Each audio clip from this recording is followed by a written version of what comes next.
Hello, I'm Mark Baer. You're watching the YourTown television show. I'm with Bill Grimm, COO of the Cannery Row Company. Welcome. Well, thank you, Mark. It's a pleasure being here with you. And attitude of resilience, how to get energized and thrive, and a book about what you've learned in your many years of being an executive. Well, it's my life story and the challenges I've had in life, and I decided to put it into book form and to help individuals and to help business people. It's really a business book, but I just want to help the people out there in any way I can. First of all, let's give a quick rundown of some of the stuff you've done so people have an idea of some of the companies you've been involved with. Well, I'll kind of go backwards. Right now I'm the Chief Operating Officer of the Cannery Row Company. I've been there a little over 20 years. I'm responsible for all the leasing of all our properties as well as acquisitions, bringing in new buildings that make sense. And prior to that, most of my background has been as a franchising executive. I grew companies. Maybe heard of Gloria Jean's Coffees. They had a roasting plant in Castroville, and I grew them Istanbul and Malaysia, Kuala Lumpur, all over the world. And then prior to that, I was with California Pizza Kitchen. Worked directly for the founders, Rick Rosenfeld and Larry Flax in Los Angeles.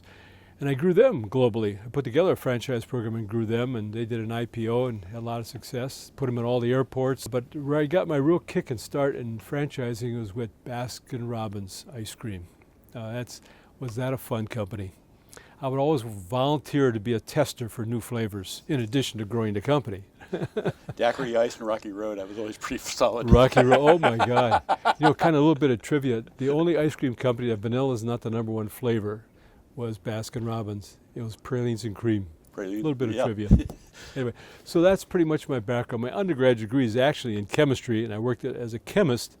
I actually formulated Sears paints way back in yonder. Worked in the Sears Tower, so that's kind of a backwards picture, real quick, of my career. You made your way to college as an athlete. I did, both an athlete and through my grades, and I wanted to go to the top school in the state. I was in Wisconsin. I had a football scholarship to go to a college in Wisconsin. I turned it down, and I said I want to go to the top school, and that's University of Wisconsin-Madison, where I also played on the baseball team for 2 semesters.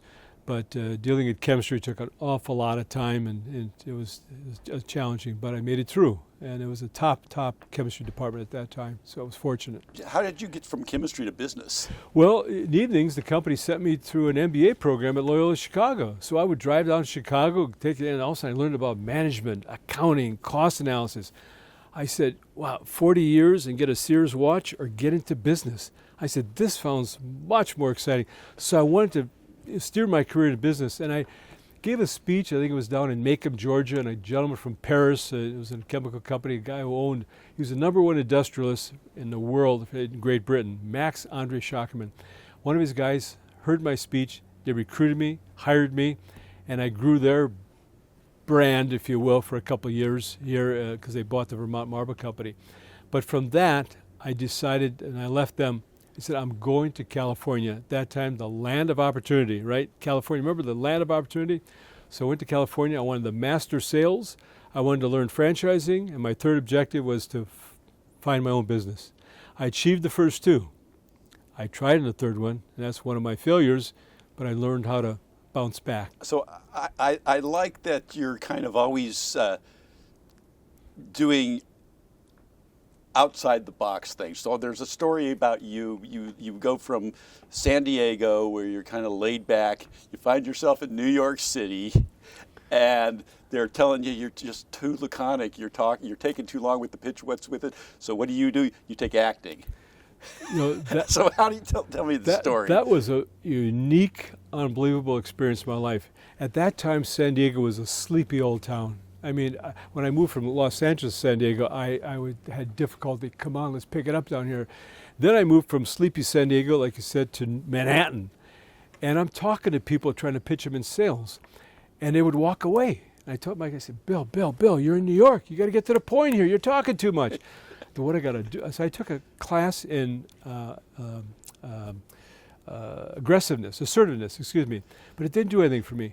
Then I saw in this newspaper that there's a class in Manhattan, acting for non-actors. I said, let me see if that opens me up and gets me going. So I took this class. There were 6 of us in the class. The other 5 were actors, just fine-tuning their craft. And there was this one scene, The Odd Couple, where was it Felix, who was the sane guy, and Oscar keeps poking me as I'm standing up mixing my pasta, and he keeps poking me. And all of a sudden I had to shout out my lines and throw the pasta against the wall. And the professor says, stop, cut, Bill, sit down. I said, oh my God, what I said. He replayed it. He said, did you see that, Bill? I said, yes, I did. He said, that's what the Jack Nicholsons and the Meryl Streeps of the world are all about. You completely dominated that scene. So much so your fellow actor couldn't get his lines out. Woof! I mean, I walked out of that class and I sang Sinatra's big line, New York, New York, you can make it here, you can make it anywhere. And from that point on, honest to God, is the confidence. I went to the Bronx, I went to Eastern New Jersey, Southern Connecticut, I went anywhere, no problem at all. Acting class, that's why I strongly recommend anybody get your social awareness, open it up. But it's so I never heard that in business school. It's a unique path. It's a unique path, and that's why I profess it, because it worked for me, Yeah. And I think it's just, I tell it to people, if you want to be in sales and marketing, negotiating, you got to open up, you got to be able to.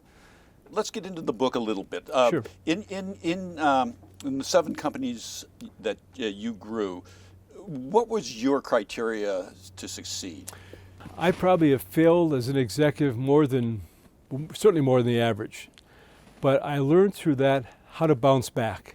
And there's keys I put together, and that's what I talk about. The key is you got to be resilient. Resiliency is being able to bounce back quickly. Don't dwell on the past. All right, it's over. Whatever happened, it was unfair in your mind, but move on. Be resilient. Form a vision. Form a new vision. Where do I want to be? What do I want to do? Focus on that vision. And then you got to network. In this day of technology, you got to have contacts, build your contact network list, and work off that. But the most important part of being effective in all this is the word attitude. If you have a positive attitude, all the other 3 are 10 times better. And it's been proven through studies. So I'm a strong believer in a positive attitude, being resilient with a positive attitude. Therefore, the book, Attitude of Resilience. But I practiced that in my past when it happened, and I moved on. And every time I moved on from a failure, I thrived. I didn't just survive, I thrived because I applied these techniques. Just keep driving. So on a leadership team, what are the most important things? Well, number 1 is culture. You want to make sure it's not talent. People think the best thing is to recruit the best talent. You can recruit the best talent, like in sports, and have a bunch of egos on the team, you finish in last place. The coach gets fired and this and that. Just same thing in business. You got to make sure you have a good culture that people are working together, supporting each other, and being productive. Each individual has to be productive, but you do it as a team, and that's how you'll compete with your competition. You'll surpass your competition. And that culture and your values have to be conscious. Everybody has to kind of have buy into that culture. Absolutely. That's where you form what's your vision statement, Yeah. what's your mission statement. Those 2 have got to talk towards character of the company. What are we all about? And now you got to practice that character. No, the words are something. It's practicing that counts, and then the results will show. Let's talk about you've met great leaders. So what's in a great leader that you've met that you weren't expecting?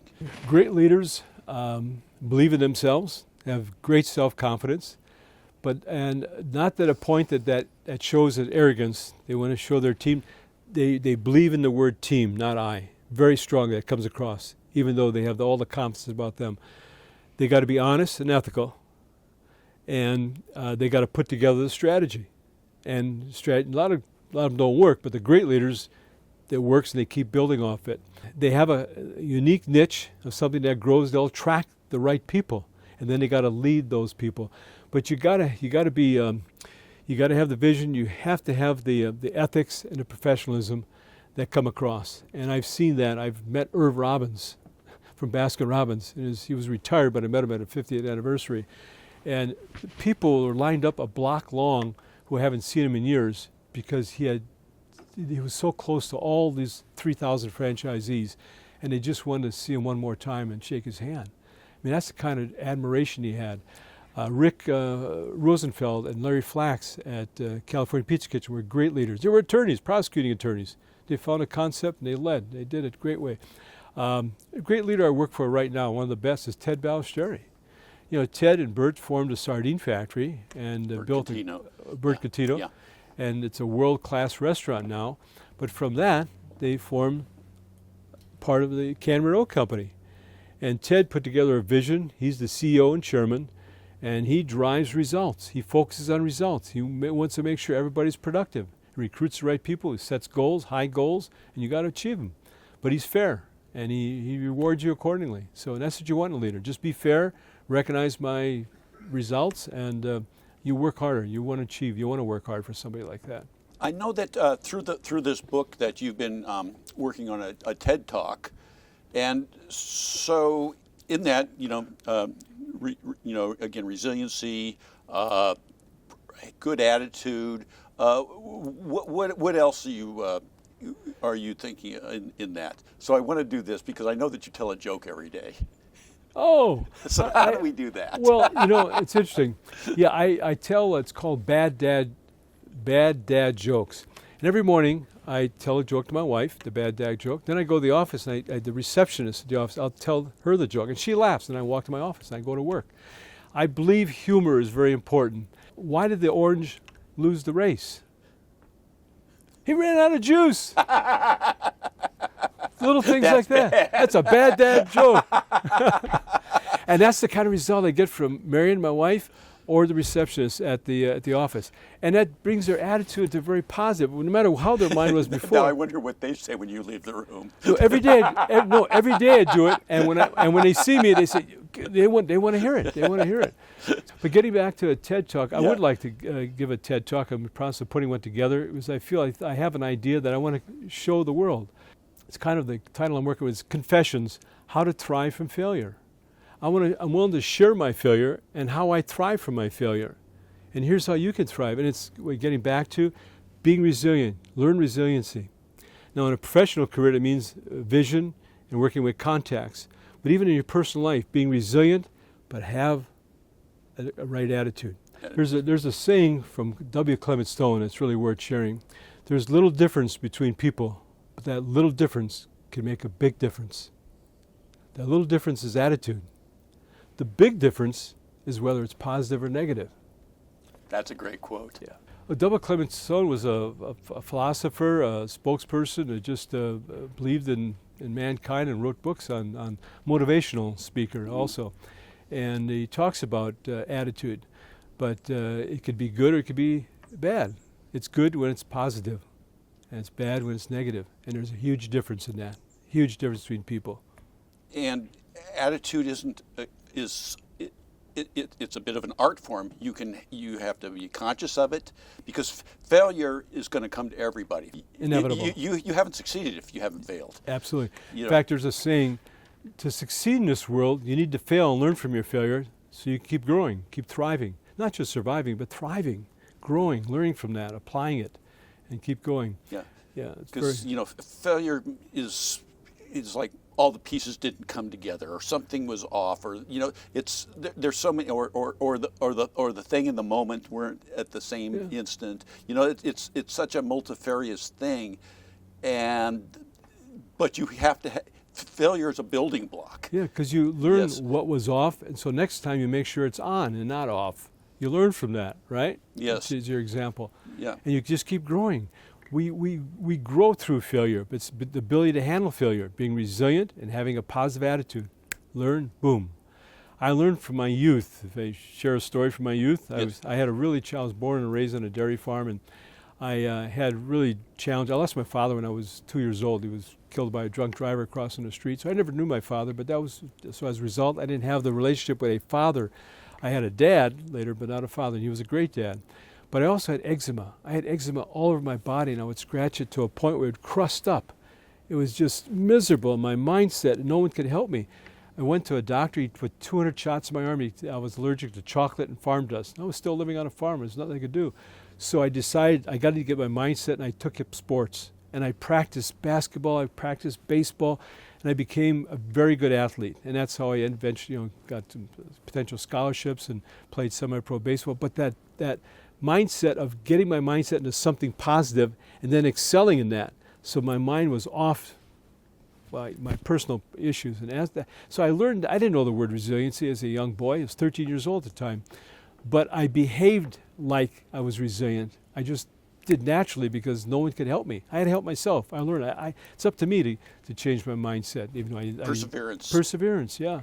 As a young kid. So in my professional career, I kind of picked that up, I guess, and built off that. So I guess what you're really saying is these aren't just slogans, they're real things. They're real examples, yeah. And Yes. that's why I wanted to share it with the world that, a lot of people write books on what based on studies and this and that they do in science and whatever, or through polling. At least the actual world examples. And in fact, there is a scientific study saying how a positive attitude can increase productivity 50%. You're more creative. You're healthier. You're healthier when you got a positive attitude versus a negative attitude.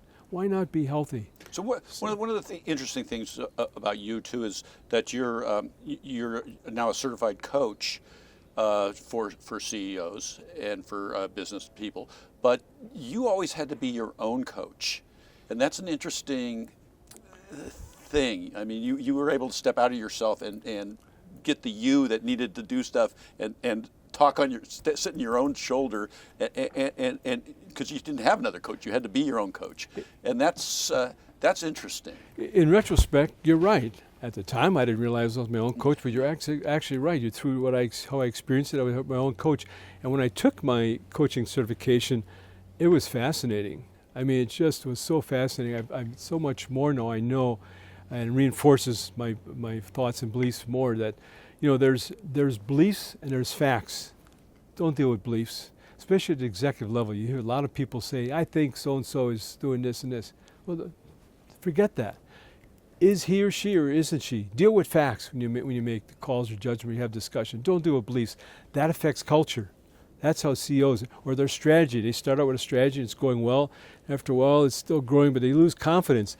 All the CEOs in this country need a coach. They need coaching. They need that confidence, that boots, and that's what a certified coach can do. Sit down with them and drill them questions and get them down to the nitty-gritty. And one of the things you were telling me was every professional athlete, every star in almost every walk of life has a coach. Yeah. They're never selfless. Yeah. They always have a coach. Yeah. Whether you're a famous actor or actress or an athlete. Coaching never ends. No, because it puts their ego in place. They can still be great, but you don't want to have them go out there bragging. You want to be good to the public, good to, make sure coaching makes you look like a because good person. You can't always see yourself That's clearly. exactly right. Yeah. Exactly right. You need other eyes. They need that coach. Absolutely. You don't need judgment, but you need eyes. Good point. You're exactly right, Mark. So this is Attitude of Resilience, Bill Grimm. It's a beautiful cover. And Amazon.com, always good to get a book. Read the book. Thank you. You want me to end it at one little joke? Go with it. What's faster, hot or cold? Hot, because you can always catch a cold. Jeez. Thank you, Mark. Bill Grimm.